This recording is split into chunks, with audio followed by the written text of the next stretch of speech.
Ici Marie-Louise Arsenault. Cette semaine, à Jamais sans mon livre, la chronique culte de l'humoriste Dominique Lévesque, vouée à l'œuvre de l'écrivain allemand Patrick Süskind, notre fidèle collaborateur, le poète Jean-Paul Daoust, et une anthologie de la poésie érotique de Pierre Perret.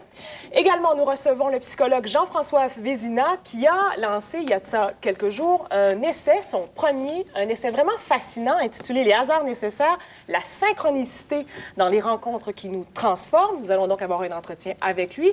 Et puis, en premier lieu, nous voulons vous parler du plus récent roman de Salman Rushdie, Furie, un roman qui a été écrit avant les attentats du 11 septembre dernier, mais qui s'inscrit dans l'actualité de façon fracassante. Et pour le lire, nous avons demandé à l'écrivaine Hélène Pénaud donc de jeter un coup d'œil sur ce roman. Hélène, qui vraiment, avec ce qui s'est passé, à la lumière de ce qui s'est passé, on jurait que Salman Rushdie a écrit non pas ce roman-là avant, mais après les attentats. C'est troublant. Ben déjà, la jaquette du livre, vous l'avez vue, là, j'imagine que vous l'avez montré à l'écran, où on voit l'Empire State Building dans une ancienne photo. Donc, à une époque où les deux tours du World Trade Center n'étaient pas construites encore, avec un immense nuage noir au-dessus, bon, dans des teintes foncées, et ça s'appelle Furie. Bon, déjà, sur la jaquette, on a tout ce qu'il nous faut pour comprendre que c'est quand même un livre relativement visionnaire.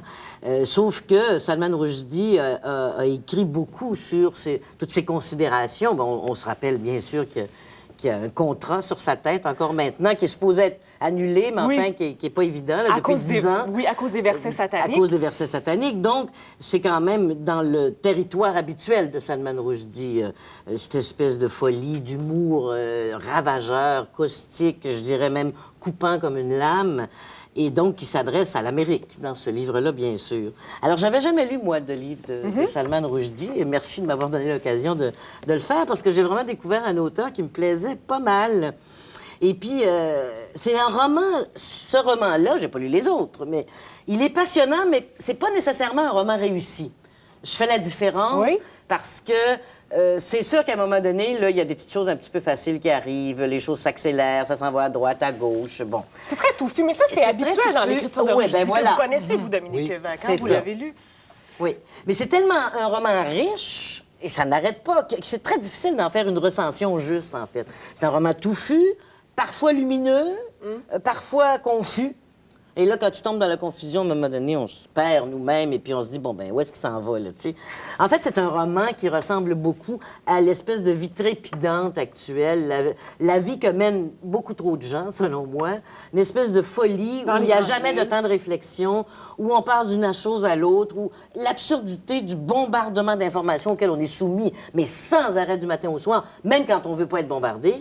Et moi, c'est un roman, on dirait, qui ressemble d'une certaine façon à quand je pars de Saint-Zénon, du silence de Saint-Zénon, et que j'arrive à Montréal, je me sens comme ça. Je me sens agressée de toutes parts. Alors, dans ce roman-là, il y a des scènes qui se passent très émouvantes et tout à coup, à côté, il y a quelqu'un qui se met à parler sur la rue, sur le trottoir, avec son cellulaire. Et ça, moi, ça me rend agressive. Mais quand je le vis à Montréal, sur une terrasse l'été, que je vois un gars bien étendu puis qui parle à sa blonde de toutes ses affaires intimes en plein milieu d'une terrasse. Et ça me rend... Le manque de respect pour le manque de respect pour les autres. Alors, on retrouve ça, bien sûr, dans cette espèce de folie que Salman Rushdie essaie de nous faire partager, puis il le réussit fort bien, d'ailleurs. Ça se passe à New York, ça. Et ça se passe à New York, à Manhattan. C'est pas un New-Yorkais, Salman Rushdie. Il vient de s'y installer. Mais il habite là. Et bon, pour faire une petite histoire courte, parce que c'est très difficile de raconter l'histoire, le personnage central s'appelle Malik Solanka. C'est un ancien prof d'histoire de l'Université de Cambridge à Londres. Il est né à Bombay, comme Salman Rushdie. Et il est devenu célèbre à un moment donné dans le monde entier parce qu'il a quitté l'université. Il s'est mis à créer des poupées sur l'actualité. Alors, avec Galilée, qui pouvait parler avec Kierkegaard, des je ne sais trop quoi. Et ces poupées-là ont fait un malheur dans le monde entier parce qu'elles étaient animées par une intervieweuse qui était une poupée, elle aussi, qui s'appelait Cervelette, et qui était une espèce de femme qui très directe, qui essayait de faire sortir tout ce qu'il y avait à sortir de ces grandes figures de l'histoire. Bon. Alors, ça a été fulgurant dans le monde entier. Son nom est devenu très célèbre, sauf qu'il s'est fait voler son projet par le monde de la télévision très vorace. Et à un moment donné, il a perdu Il a perdu complètement le contrôle sur sa créature, sur même l'univers. Alors, tout est devenu beaucoup plus dilué, beaucoup moins intéressant. Ils ont fait de Cervelette une espèce de star invraisemblable, très américaine, bon, etc. Et lui, ça a provoqué en lui une espèce de tragédie invraisemblable, parce que ces poupées, c'était une longue histoire d'amour, c'était quelque chose où il mettait beaucoup d'intelligence, d'esprit, et là, on avait enlevé l'esprit, finalement. C'est une dénonciation de la récupération médiatique. Absolument. Ouais. Alors, il s'en vient à New York, comme ça, sur un coup de tête, parce qu'une nuit, il se surprend avec un couteau à la main, au-dessus du lit de sa femme et de son fils qui sont collés côte à côte dans le lit, qui dorment. Il s'apprête à les tuer et il se surprend à faire ça. Et là, il s'arrête juste à temps, mais ça lui fait tellement peur qu'il s'en va. Le lendemain, il quitte sa femme, il quitte son fils, il s'en va à New York le plus loin possible pour ne pas que ça recommence. Et là, il se dit, mais qu'est-ce qui m'arrive? Et on assiste à la lente montée de la rage chez cet être-là, qui est un être doux, que les femmes aiment beaucoup. Bon, tout ça. Une espèce de rage qui devient une rage paranoïde, je dirais. Et donc, à un moment donné, je veux dire, il n'est plus capable de voir sa femme de ménage parce qu'elle n'arrête pas de parler de la Pologne. Il n'est plus capable de voir son plombier parce qu'il n'arrête pas d'y parler de ses histoires de la guerre. Et puis, à un moment donné, tout lui tombe sur les nerfs. Même les buildings devant lesquels il passe se mettent à lui parler sur le ton des dirigeants mondiaux. Alors, à un moment donné, c'est vraiment un monde... bon... Et c'est presque Dr. Jekyll et Mr. Hyde. Et tout à coup, à la page 78-80, là, il commence à avoir des assassinats en série. Puis on se dit, oh, pareil, c'est-tu lui? Est-ce que c'est lui?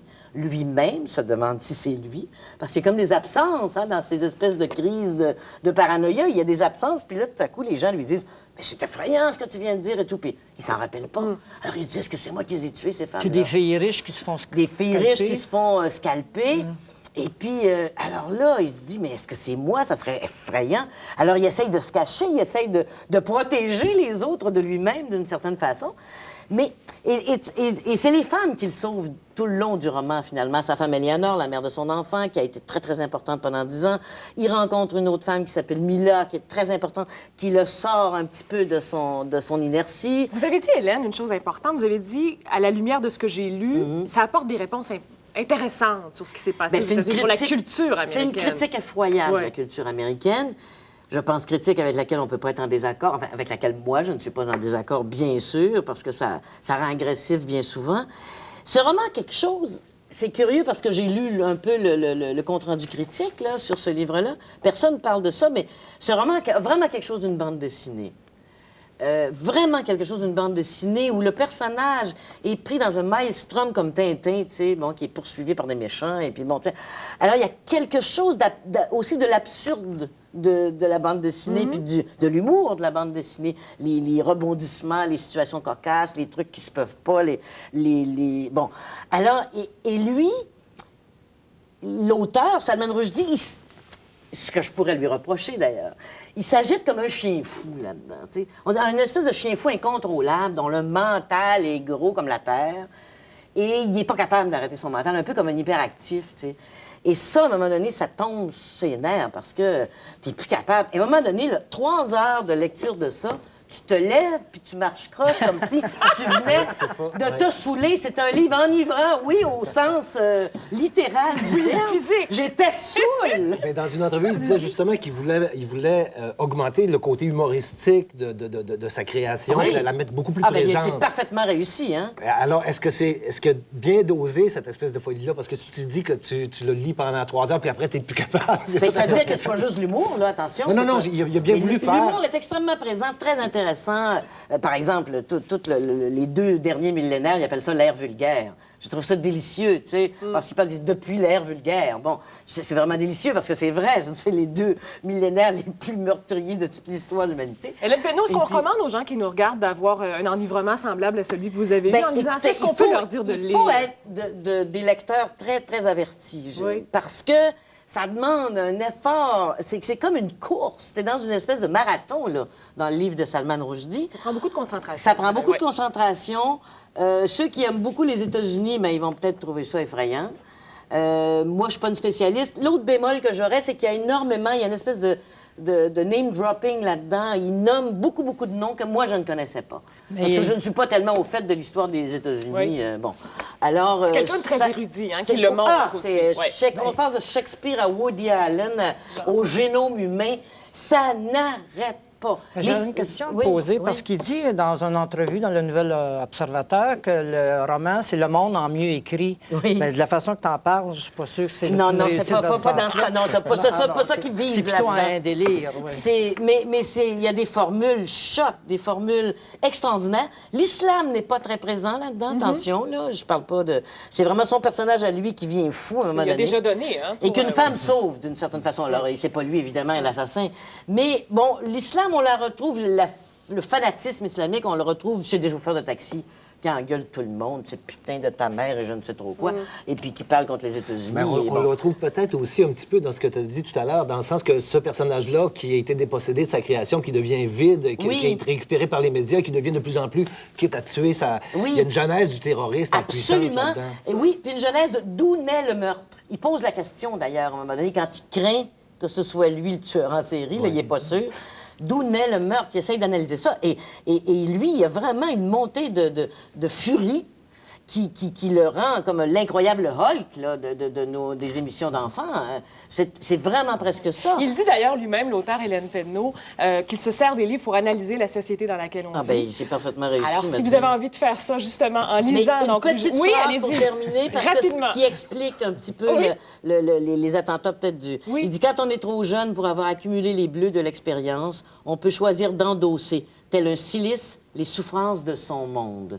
Et les terroristes du 11 septembre sont de très jeunes personnes. Et donc, c'est pas des gens qui ont souffert tant que ça là, de toute la situation, mais ils endossent les souffrances de leur monde. Et ça, il y a des choses absolument lumineuses et fulgurantes dans ce livre-là. Moi, j'ai trouvé ça passionnant. Mais j'aurais préféré le lire à petite dose, mais j'ai été obligée de le lire plus rapidement pour venir vous voir. C'est un bon conseil. Mais je l'aurais lu plus lentement, Voilà. mettons. Alors, Furie de Salman Rushdie est publié chez Plomb. Pour aller à la pause, on avait envie de justement savoir ce que les Américains lisaient. Alors, on va vous montrer le palmarès du New York Times. Et puis, immédiatement après, nous aurons un entretien avec Jean-François Vézina. Restez avec nous.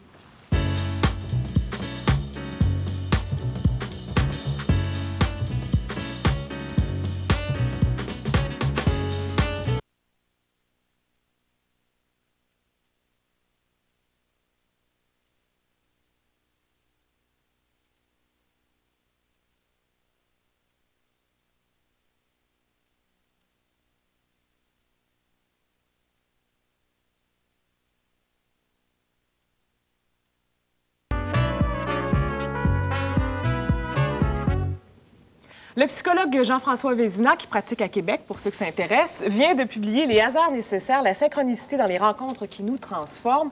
Un livre, en fait, Jean-François, qui est une élaboration plus concrète, plus expliquée peut-être aussi de la théorie élaborée il y a de ça une cinquantaine d'années par Jung, la théorie de la synchronicité. Et j'aimerais que vous nous l'expliquiez, cette théorie. Oui, exactement. Là, je vais prendre du temps. Parfois, dans les médias, je n'ai pas toujours le temps d'expliquer ce concept qu'il faut dire. C'est un concept qui est complexe, la synchronicité. Mais peut-être pour un peu situer facilement, il faut dire, au début du siècle, donc dans le siècle dernier, on s'intéressait beaucoup aux manifestations de l'inconscient, les manifestations créatives de l'inconscient. D'ailleurs, le surréalisme, c'est un peu un mouvement donc, de faire appel à l'inconscient pour créer. On s'intéressait à l'inconscient personnel. Donc, Freud, toute la théorie de Freud, c'était en entour de l'inconscient personnel. Et ce qu'on a découvert, donc, notamment avec les travaux de Jung, ce qu'il faut dire, c'est que Jung a travaillé avec Freud au début, mais comme beaucoup de collaborateurs avec Freud, ils ne s'entendaient pas, et puis bon, ils sont séparés, notamment sur la possibilité que l'inconscient est beaucoup plus vaste. L'inconscient n'est pas seulement que personnel, l'inconscient est aussi collectif. Et lorsqu'on voit des choses comme des créations comme Salman Rushdie, on se dit où il va chercher ça? Possiblement que, justement, les artistes, et moi, je crois beaucoup à l'aspect des artistes qui nous guident. Et Christian Bobet a une belle expression pour dire que les artistes, un peu comme des guérisseurs ou des sourciers, qui vont chercher au plus profond de notre âme ou de l'âme collective des pistes, des voies. Un peu, c'est comme si ils mettaient des phéromones dans... C'est comme si la culture, c'est un bassin de phéromones pour nous orienter. Vous savez, les fourmis, c'est comme ça qu'ils s'orientent. Hein? Donc, c'est comme si les artistes pouvaient puiser dans cet inconscient collectif. D'ailleurs, j'arrive à la définition de la synchronicité, pour prendre de détours. Qu'est-ce qu'une synchronicité? C'est une coïncidence entre un événement externe et un événement interne qui est lié par le sens. Donc, c'est très important de mentionner que c'est le sens qui lie les événements. Et ça échappe à la science. Et on se dit comment le sens peut lier les événements ensemble. Alors, premier aspect de la définition. Deuxième aspect, lorsqu'on vit ce type de coïncidence-là, qu'il faut vraiment départager, parce que le hasard, il existe. Mais parfois, il s'organise par le sens. Je ne dis pas qu'il n'y a pas de hasard, et je n'entre pas dans toutes les théories Nouvel Âge qui disent qu'il n'y a pas de hasard. C'est pas ça. Le hasard existe, mais parfois, il s'organise par le sens. Et lorsqu'il manifeste, lorsqu'il y a un effet émotionnel à cette coïncidence-là, on est déjà plus loin dans la synchronicité. Lorsqu'on est en période de transition, de questionnement, c'est aussi un élément de la synchronicité, donc qui définit la synchronicité. Et l'élément important, ça doit transformer quelque chose. Alors ça, c'est les 4 points de définition que je donne en détail dans le livre, mais je vais vous donner un exemple concret. Oui. Prenez celui que vous donnez dans le livre, par exemple, les oies. Voilà. Bien, c'est-à-dire, je parlais plus de l'exemple que Jung a apporté avec le scarabée, qui illustre, fameux. Exactement, qui est fameux et qui est célèbre et qui replace justement ces éléments de la définition. Alors, il faut situer le contexte. Jung a une patiente extrêmement rationnelle, donc qui fonctionne avec la rationalité exclusivement, pour laquelle la thérapie n'avance pas, la thérapie bloque. Donc, il y a une impasse. Alors, à un certain moment, la patiente raconte un rêve à Jung dans lequel il y a un scarabée. Au même moment où elle raconte son rêve, donc le même moment, le timing c'est important, elle raconte son rêve à Jung, au même moment, il y a un insecte scarabéide qui se frappe à la fenêtre. Alors Jung, ce qu'il fait, il va chercher l'insecte et dit, regardez, vous avez l'interprétation de votre rêve. La patiente est là, dépassée, qui fonctionne rationnellement, donc de façon très, très logique. Comment expliquer ça? On n'explique pas ça. La patiente est déstabilisée et à partir de là, transformation, la thérapie évolue. Alors voyez-vous, vous avez tous les éléments d'une coïncidence chargée de sens qui opère une transformation, mais qui dépasse la raison. Et dans mon livre, je parle du visiteur de Freud, pas de Freud, mais le visiteur de Schmitt. Oui. C'est un peu ça, parce que moi, j'applique ces coïncidences-là dans les rencontres. Il y a parfois des gens qui rentrent dans notre vie comme ça, puis on se dit, qu'est-ce qu'elle vient faire là dans notre vie? Elle arrive comme ça. Et souvent, c'est des gens qui passent très rapidement. Moi, ce que je dis, c'est que les gens qui nous ouvrent les plus grandes portes, c'est pas nécessairement avec elles qu'on les franchit. Donc, il y a des gens qui nous marquent dans notre vie, exactement comme dans le cas de l'exemple que je donnais, ça marque la patiente, exactement comme dans la pièce de théâtre Le Visiteur, qui est une pièce remarquable. J'avais vu la version avec Jean-Louis Roux. Mais c'est Dieu qui va visiter Freud. Mais on le sait pas. On le sait pas. On ne sait pas si c'est Dieu, si c'est un ancien patient, parce que ça aurait pu être un ancien patient. Alors, Freud est déstabilisé. Il ne sait pas comment identifier ça, donc il est en état. Et il y a une très, très belle phrase. Il lui disait, là, parce que là, Freud accuse le visiteur de toujours se présenter dans des moments de faiblesse. Donc, c'est un peu une métaphore de dire que ces événements-là, effectivement, se présentent souvent dans des périodes de transition, des périodes de questionnement. Et c'est ce qui nous fait dire que, bon, lorsque ça arrive, ces périodes de questionnement-là, c'est une ouverture qui se produit. Donc, c'est souvent lorsque ça va mal dans notre vie, que c'est là qu'on se questionne sur le sens. Et quand on prend la situation mondiale aujourd'hui, bien là, il y a comme une possibilité de se pencher sur ce qui se passe. On vit dans une époque, Jean-François, où on doit prouver les choses de façon scientifique. Or, ce genre de concept-là se prouve difficilement. C'est-à-dire qu'on se demande souvent, est-ce que la synchronicité, c'est scientifique? Un peu comme si on disait, est-ce que tel élément, c'est catholique? C'est comme s'il fallait que ça entre dans la religion scientifique actuelle, alors que ce que la synchronicité nous amène, c'est un questionnement sur la science. Et ça, c'est pas seulement avec la synchronicité qu'il fait, c'est avec les nouveaux développements en mécanique quantique, où on se rend compte que les particules, quand on va au niveau des particules élémentaires, on se rend compte que tout est interrelié.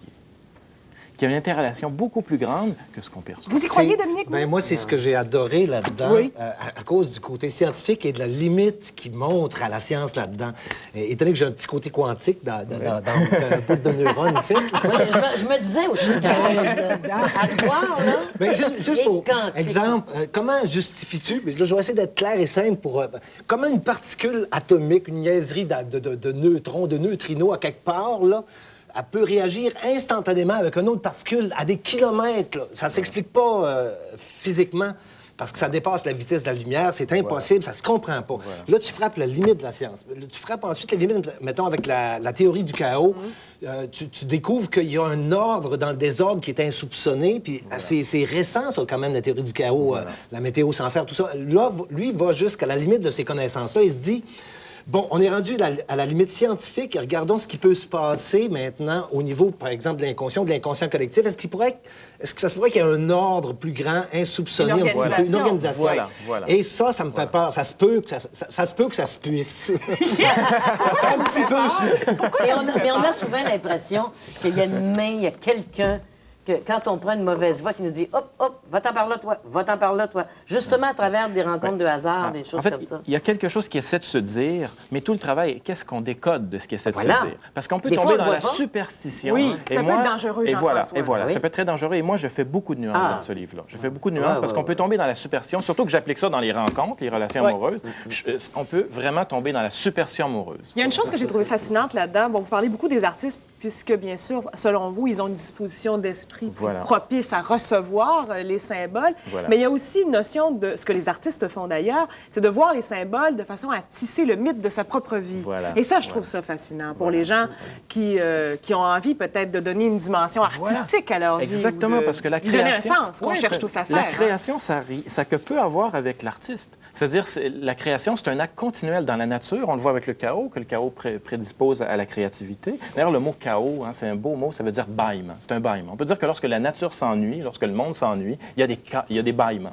Hein, comme pour oxygéner, pour apporter Qui quelque crée chose. des chaos. Voilà, voilà, voilà. Et c'est une ouverture, une disponibilité. Juste pour Eh bien, s'amuser parce que ça ennuie. voilà. À créer un chaos. Voilà, voilà. Mais pour revenir à la créativité, c'est ça. Moi, c'est vraiment ce que je veux développer avec ce livre, c'est que la créativité, on peut l'avoir chacun dans notre propre vie et notre propre mythe personnel. Exactement ce que tu disais tout à l'heure. Il y a quand même un danger. Bon, vous dénoncez beaucoup là-dedans la société de consommation dans laquelle on vit, le fait que nos relations, même nos relations, on les aborde avec un esprit de consommation, Oui. qu'on veut le bonheur à tout prix, un Oui, peu comme oui. Bruckner l'a fait Voilà, dans ses voilà, essais. voilà. Or, quel objectif vous recherchez là-dedans? Parce qu'il y a peut-être des gens qui nous regardent qui vont avoir envie de se jeter là-dessus en cherchant une réponse immédiate Ouais, aussi, c'est ça. comme ils le font avec d'autres livres de psychopop que vous trouvez un peu Ben, tendancieux. je dis que je ne suis pas un spécialiste des engrais psychologiques. Que je ne donne pas de trucs pour que ça pousse plus vite, les symboles. Oui. En fait, ce que j'essaie de nommer, ou j'essaie de rendre disponible, de se rendre disponible aux manifestations de l'inconscient qu'on connaît bien par le rêve la nuit, mais qu'on connaît peut-être moins par le rêve le jour. Donc, j'essaie de rendre disponible, j'essaie de créer une ouverture pour les gens à ce qui est justement une espèce d'ouverture au mystère. Parce qu'on a tendance, lorsqu'arrive quelque chose de tout de suite, on veut tout de suite le nommer, on veut tout de suite l'encadrer, on veut tout de suite l'encapsuler. Bien, si avec ce livre, les gens peuvent s'ouvrir, juste se questionner lorsque quelqu'un arrive dans leur vie, juste se questionner, ça sera déjà ça. Donc, ouvrir un questionnement, ouvrir. Moi, j'ose espérer que les gens vont s'ouvrir à la spontanéité.